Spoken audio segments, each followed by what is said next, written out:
Welcome to Education Matters, presented by the Public School Forum of North Carolina. I'm your host, Marianne Wolf. Today, we're joined by the 2022 Burroughs Wellcome Fund North Carolina Teacher of the Year, Leah Carper, and Representative Maria Cervania to discuss the second annual Bring Your Legislator to School Day. This event, which is organized by members of the North Carolina Teacher of the Year and Principal of the Year networks, the Public School Forum of North Carolina, and bipartisan legislative sponsors, creates an opportunity for legislators to experience the day-to-day realities of North Carolina's elementary and secondary schools. We want them to have as clear as possible understanding of what is working well for students and educators, as well as the challenges that they face. Welcome, Leah and Representative Cervania. We're so happy to have you here today. Thank you for having us. We're so excited. Yeah, thank you so much. It's an honor. Leah, I'd love to start with you. What inspired Bring Your Legislator to School Day? I was sitting with my Teacher of the Year friends, and we were discussing just, do people know what's going on in schools? Sometimes you look at things that are happening with legislation and you're like, have they been to a school? And then logic sets in and you say, of course they've been to schools. Almost half the budget is spent on schools. Of course they're going to go see like what it's being spent on. But as a teacher, oftentimes I recall hearing my friends say, when's the last time we've seen a legislator in our schools? And so really the conversation between the teachers of the year and principals of the year was, I think we need to bridge that gap to show that, yes, they're in schools and they're seeing the things, but also if there are things that schools want to show, we want to make sure that they see them. So it's like a two-way conversation of, we want you in our schools, but we want to see that you're in our schools so that we all feel more comfortable and proud of the work that we're all doing on our side as educators and on your side as legislators. And Leah, I know you and I have had this conversation, but even those of us that have been in education a long time, as we're in different roles, like your Teacher of the Year role, or when I served on a school board role, I learned so much about who has the power to make different decisions and where those decisions come from, which even people invested heavily don't always know. And so I'm curious what you're hoping the impact will be of having this as an annual event, because now we are in the second annual. First of all, I'm just so excited that so many of our legislators had such a great experience last year that they were jumping at the opportunity. As soon as we sent out the sign-up sheet, people were jumping into it saying, yes, please, please let me participate, which was beautiful. My hope is that this continues, obviously, to continue to promote the great things that are happening in our schools, but also so people can see the need.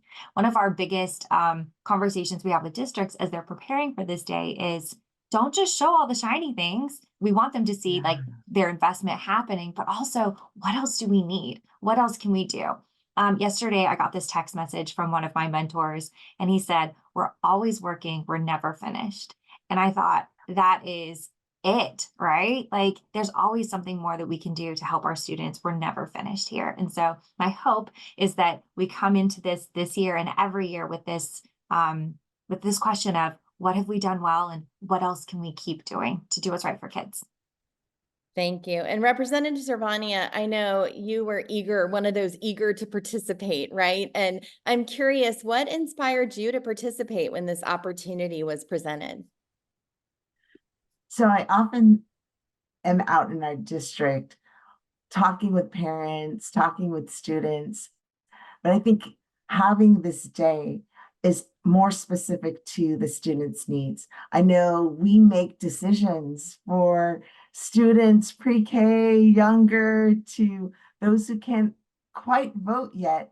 And, I want to make sure, and I have a commitment that their voices need to be heard too. They need a representative at the General Assembly who will vote for their needs. You can come to me anytime. I give them my information. And if they have a concern, they will tell me. I recently was with a group of kids from Charlotte, students from Charlotte, and I ask everyone always when I'm with them, what are your major needs? What do you want in your school? And one young student said, I want Epic back. And I'm like, wow, like we've heard this through our emails, even though I'm in Wake County and she's in Mecklenburg. But a young 8-year-old girl said this to me, and it's like, this is what I need. And yes, I'm going to keep advocating for you to get that back. And so also, I want to honor our educators and our administrators at our schools too, and know that we are fighting for them, fighting to fully fund public education and hear the details, as Ms. Carper had said, of what's good and also what's not so shiny that we can keep working towards. Many of your colleagues in the General Assembly will also be participating. So I'm curious, does that help that you all are having, even though it's unique experience, is still a shared experience at the same time?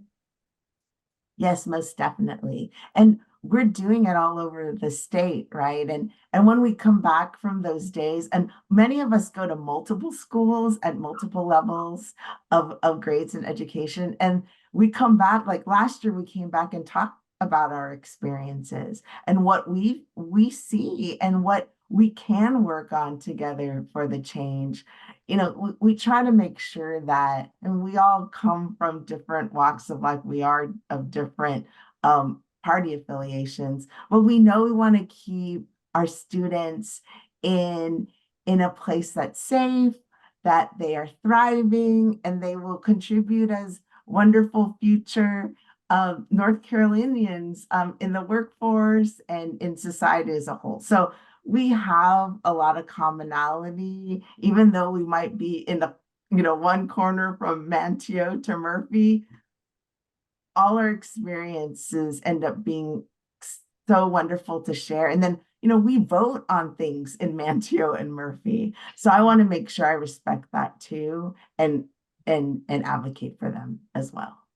Thank you.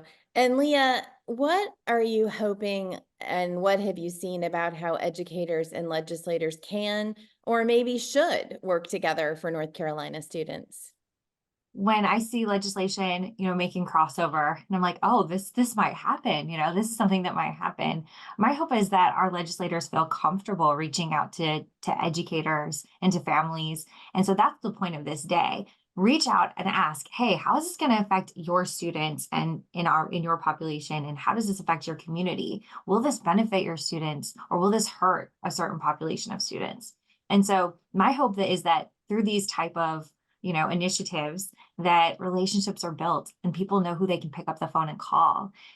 So many teachers don't feel like they have access to the people in the big house. Like they don't feel that way. I hear them talk about this all the time. And the truth is, I've not had that experience. When I call, someone answers. And so my hope is that that continues and our legislators feel comfortable calling, but also our teachers can say, hey, I see this coming across. Remember me, we hung out on April 15th. Have you thought about this? And that be well received. This whole day, everything is about doing what's right for kids. Absolutely. And Representative Cervania, I know that there has been a lot of differences in the General Assembly over the past few years around education. And in some ways, as a state, it feels like sometimes differences come to play in discussions about education, even though that's not necessarily where they have to live.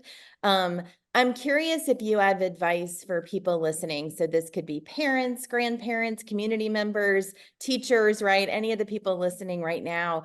How can they make sure that their voice is heard beyond Bring Your Legislator to School Day? It goes back to what Ms. Carper has said, like building strong relationships with your legislator. And sometimes, I get a lot of emails from people out of my district.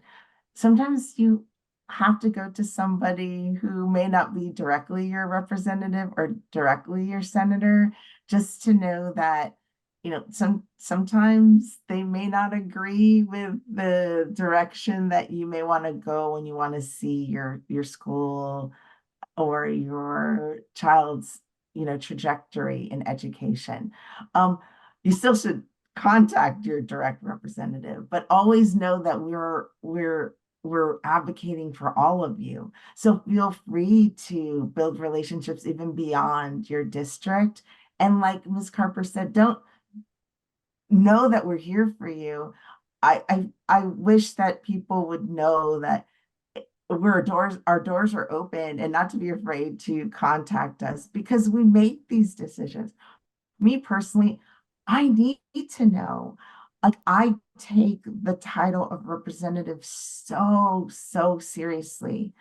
I I don't want to do something that's not for my people or the people of North Carolina. So I try my best to give my business cards out, even to the kids, and then give this to your parent, keep one for yourself, to the teachers, to everyone. And it's our responsibility too. We need to go to our schools and our community outside the state. It's a good stepping stone, a springboard. But I will say, I've worked in the classroom as a substitute teacher, so I know, I see it, right? I'm that support person when our teachers get sometimes burnt out or need a break, right? Um, I encourage that too, that some of us legislators should go work in a school for a day to understand. Well, I think, I always say that public schools are the hubs and the hearts of our communities, right? And we know how important they are in every town, in every county across North Carolina. And so I just thank both of you for being such advocates every day, but also for Bring Your Legislator to School Day, because I think it does take all of us, right? And that's the message you've really shared today. So thank you so much for joining us. And after the break, we'll see some highlights for the second annual Bring Your Legislator to School Day. Education Matters is brought to you each week in part by Participate Learning, uniting our world through global learning.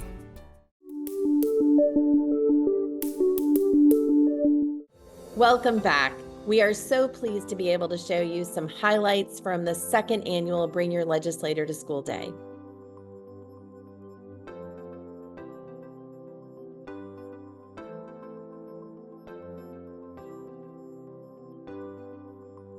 Is everybody buckled in and ready? You guys, lock in. We've got a full day. Okay. Well, to make policy, we have to know what's going on the ground, and to be at events like this, which are wonderful because the students are involved, the students help produce it, really gives us a true idea of what's happening so that when we go back and make laws and policies, we can have some idea of the on the ground impact. So very important for me to be here for that. Kids need to be challenged by their peers, and Lincoln provides that. So very excited for Guilford County Schools and very excited for what they do.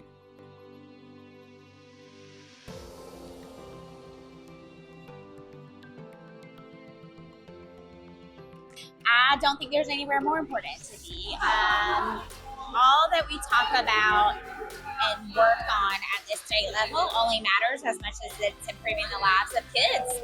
And our public schools are where we do that. And we have to remain committed to what they bring to kids.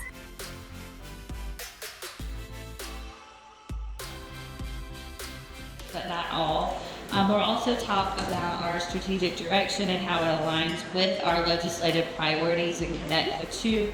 And then we'll have a short video presentation.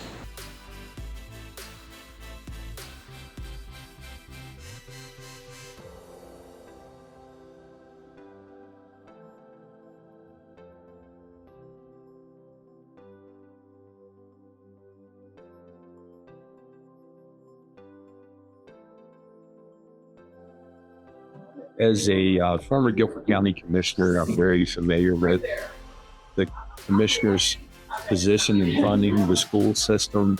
We have a daughter who's an EC teacher in Guilford County. My wife is a former educator. So there is a special place in my heart. The individuals who work with kids with disabilities.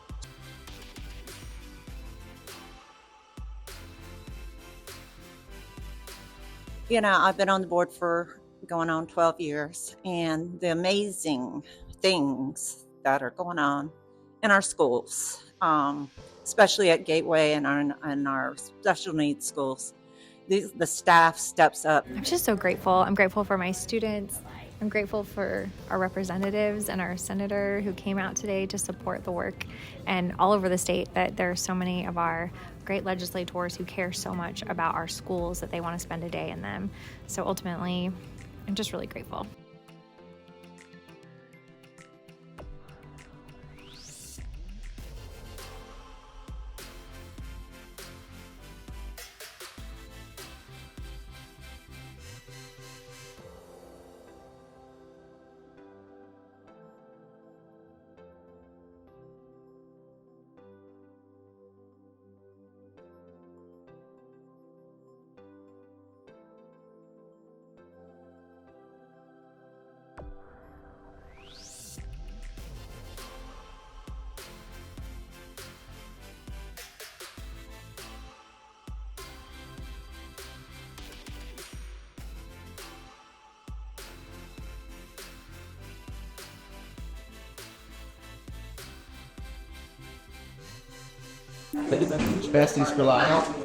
We are so pleased that we were able to join our schools in the second annual Bring Your Legislator to School Day. Leah, we have time for one last question. And I know that our legislators, they make so many policy and funding decisions for North Carolina. They set our teacher salary scale. They determine how much money goes out for our instructional services to all our counties. And in North Carolina, it is in our state constitution that we make sure that every child has access to a high quality, equitable education. So I'd love to ask you if you could wave a magic wand and implement a change to improve North Carolina's public school system, knowing there's a lot, but I give you 2 wishes, kind of like the genie. What would you say today? I really wish that schools could be a place where we could focus on teaching and learning. What's happened is our schools have become the place where we focus on having to take care of our students' physical and emotional needs. And as educators, we want to help with everything because we know that students can't learn unless they're fed and their mental health is in the right spot. But it seems like our community puts that pressure on schools to do that work, but we can't do it all. And so I wish that we had a society where there were enough supports in place where students could come to school and they could focus on learning and they're not hungry and their emotional needs are met and their clothes are on their bodies and they're clean and they were able to make it to school on time in a vehicle. All of their physical and emotional needs are met prior to coming to school. Yeah. And Representative Cervania, what would your one wish be? I'm going to add on to Ms. Carper's because I am a public health professional by training and trade. So, yeah, like there's been so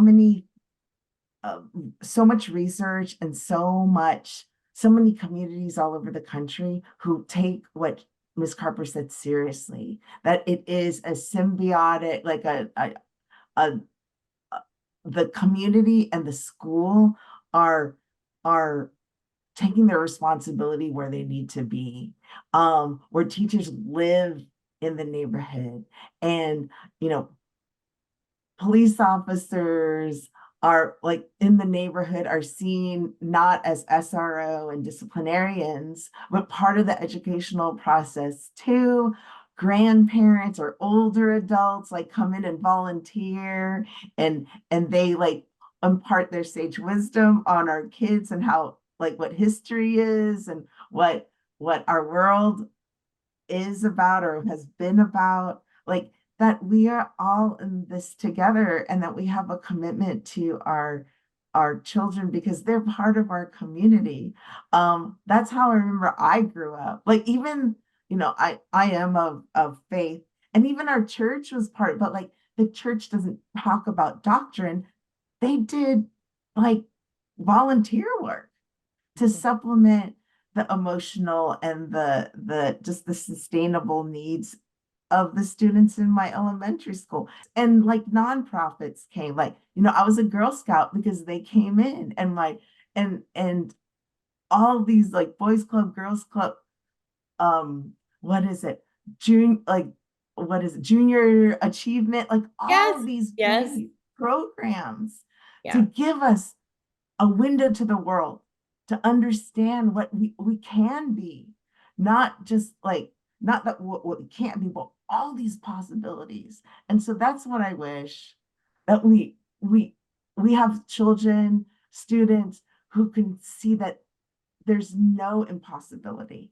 It's infinite, and that we as a community show them that. After the break, this week's final word.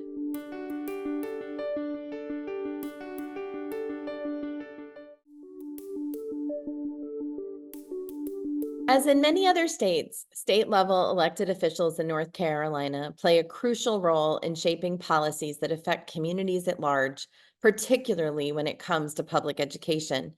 Establishing strong relationships between these officials and the communities they serve is invaluable to fostering collaboration, ensuring transparency, and considering diverse perspectives when developing policies. Bring Your Legislator to School Day was introduced as a way to nurture such relationships by allowing legislators to experience the day-to-day reality of North Carolina's elementary and secondary schools. During their visits, legislators engaged in walkthroughs of schools with principals and superintendents and had conversations with teachers, students, and parents to gain a better understanding of what is working well for students and educators, as well as the challenges they faced. These visits allow legislators to get an honest look at what the current state investment in education looks like in practice. With North Carolina's diverse range of communities, this can look vastly different from district to district, but engaging with school communities gives legislators the chance to gather their firsthand insights on local issues, such as resource allocation, teacher shortages, and other factors which can inform more effective and targeted policy decisions. Education policy should be aimed at enhancing educational outcomes for every one of our state students who are entitled to a sound basic education according to North Carolina's Constitution. Together, elected officials and educators can create and identify innovative solutions to educational challenges. Educators can also provide feedback on impact, enabling officials to better assess their policies and ensure that legislation is continuously improving and based on real-world outcomes for our students. These collaborative efforts can lead to more effective and sustainable solutions that benefit students as well as the wider community. Building these relationships also allows for greater trust between legislators and the communities they serve. Legislators can sometimes feel removed from the communities that they serve. Working alongside school communities to strengthen areas of public education signals a commitment to the community that should not be undervalued. It shows that local voices are being heard and that their concerns are seen as worth being addressed, boosting public confidence in the public education system and in the elected officials responsible for overseeing it. Bring Your Legislator to School Day provides an opportunity for connection that can greatly benefit school communities, legislators, and the local communities at large. By building relationships with the intent of fostering understanding and collaboration, we can create and enact policies that are in tune with local needs and challenges and allow us to enhance our public education system. Ultimately, these relationships can help build the stronger, more equitable education system all North Carolina students deserve. As we know, our public schools are the hearts of our communities. Thank you for taking time with us to learn and think about education. That's all for today, and we'll see you next week.